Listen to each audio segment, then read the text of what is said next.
Hey everybody, welcome to Crack Pack Tuesday number 71 on the Mana League. As I mentioned on Saturday, Crack Pack number 71 is going to be Conspiracy, Take the Crown. Next week, we'll be back to Eldritch Moon for a couple of weeks before we start Kaladesh set reviews. But today we're going to open this pack of Conspiracy, Take the Crown and see what we would take pack one, pick one if this was a draft of Conspiracy, which hopefully it is. There's no real fun in opening random packs of Conspiracy unless you're doing videos such as Crack Packs. But yeah, you should be drafting Conspiracy. It's a fun set. As well, make sure that you do stay tuned after this video. There will be another Crack-A-Pack video today of an original Conspiracy pack, so stay tuned for that. Up first, we have Trumpet Blast, 2 in a red. For an instant, attacking creatures get +2/+0 until end of turn. You never, ever first pick this. Ever, never, ever. It's just not a first pickable card. It's a playable card, and if you're being super aggressive, it can be very good, but never a first pick card. Up next, we have Absorb V. Absorb V is 6 and a black for a sorcery. Target player loses 4 life, and you gain 4 life. It has basic land cycling for 1 and a black. So from your hand, you can pay 1 and a black and throw this away, and then search your library for a basic land card, reveal it, and put it in your hand. So if you really need to get a very specific basic land, and you have black already, hopefully, then you can go fetch it with this. Otherwise, you're paying 7 mana to deal 4 and gain 4, which is not something I would ever want to do. Even with land cycling on this, it's not worth it to me. I would never take Absorb V first or last pick. Well, I guess I would have to take a last pick, but you know. Traumatic Visions, 3 and a blue, 3 blue for an instant. Counter target spell. Basic land cycling, 1 and a blue. So we've already gone over that. You can pay 1 and a blue, throw this away, and go and get a basic land. Yeah, this is a very expensive counter spell with no bonus. I have previously happily paid 3 blue for a counter spell if I got to draw a card along with it, or if I got to do something along with it.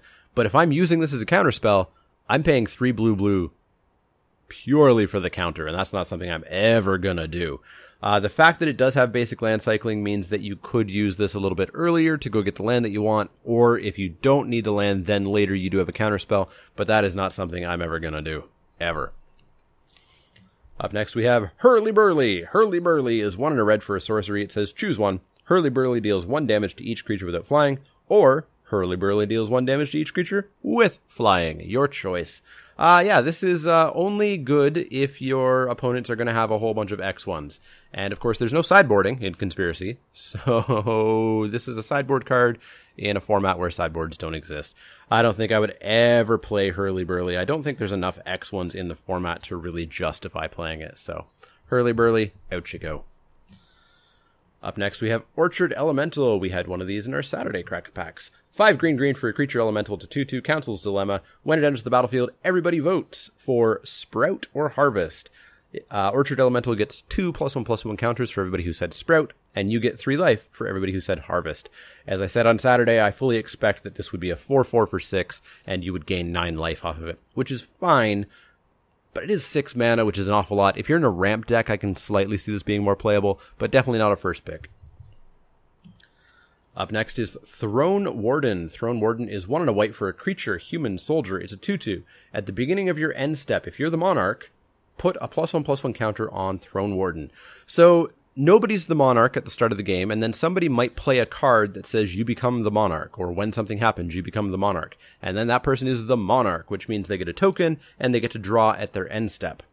Now, if this, at the beginning of your end step, if you are the Monarch. So if you are the Monarch, then this gets a counter. So it gets bigger and bigger and bigger and bigger. And being the Monarch is one of White's mechanics. You really want to be the Monarch if you're playing White. So this is a 2/2 for 2 with pure upside. So I think this card is 100% always playable.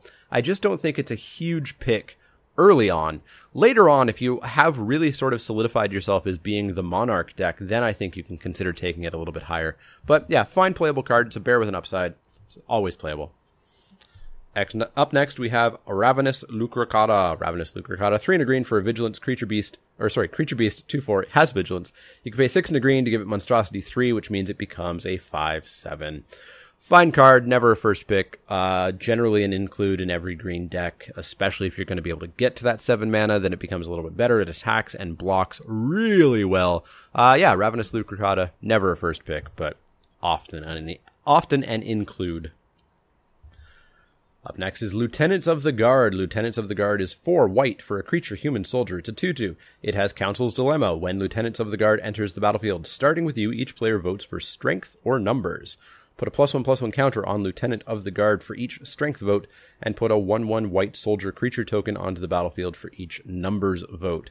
So again, just like Orchard Elemental, this is a card that I'm pretty sure is a 5 mana 3/3 that comes with 3 1/1s alongside it.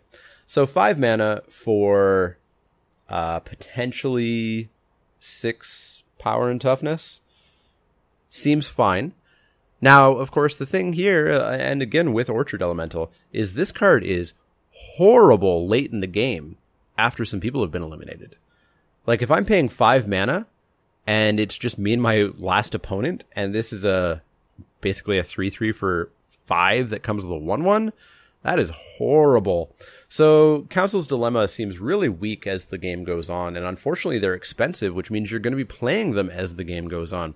So I'm not sure that I'm really in on Lieutenants of the Guard as a first pickable card, or really as an include, along with something like Orchard Elemental. Next up, we have Deputized Protester. Deputized Protester is 2 and a red for a creature human warrior. It's a 2/1, it has Menace, and it has Melee. Melee says, whenever this creature attacks, it gets +1/+1 until end of turn for each opponent you attacked with a creature this combat. So, when you attack, if you only attack with this guy, you've attacked one opponent, and so it becomes a 3/2. But if you attack with this guy, or girl, who is she? He has a beard. If you attack with this guy attacking this opponent over here, and then you attack something else with that opponent over there, then it would get +2/+2. So it encourages kind of attacking everybody, which is not a great strategy. Pissing everybody off in a multiplayer game is not something I really want to do, so I'm not sure about Melee.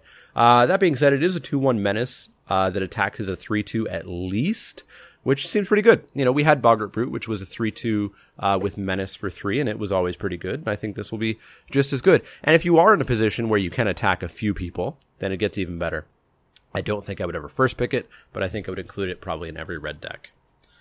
Our last common is Wings of the Guard. Wings of the Guard is 1 and a white for a creature bird. It's a 1/1, flying with melee. Whenever it attacks, it gets +1/+1 for each blah, blah, blah, blah, blah. So it's a 1/1 flyer that attacks as a 2/2. That's fine. That is totally fine by me. This just doesn't block well, and that's about the only downside of it. Otherwise, this is basically a flying bear at a minimum. If you are in a flyers deck and you can attack a couple of people with flyers, the fact that this could attack as a 3/3 is really good, or even potentially a 4/4. Yeah, Wings of the Guard seems pretty solid to me, I think, which is a weird thing for me to say for a 1/1 for 1. But yeah, I don't think I would ever first pick it, but I think I would include it pretty regularly. Up next is our first uncommon. We have Custody Soulcaller. Custody Soulcaller is 1 white for a creature human cleric. It's a 1/2 with melee, all the melee cards. Whenever Custody Soulcaller attacks, return target creature card with converted mana cost X or less from your graveyard to the battlefield, where X is the number of players you attacked with a creature this combat. Wow, this could be powerful. So it's a 1/2 for 3 that attacks as a 2/3 and returns a 1-drop. It's not the best. You probably shouldn't be playing too many 1-drops.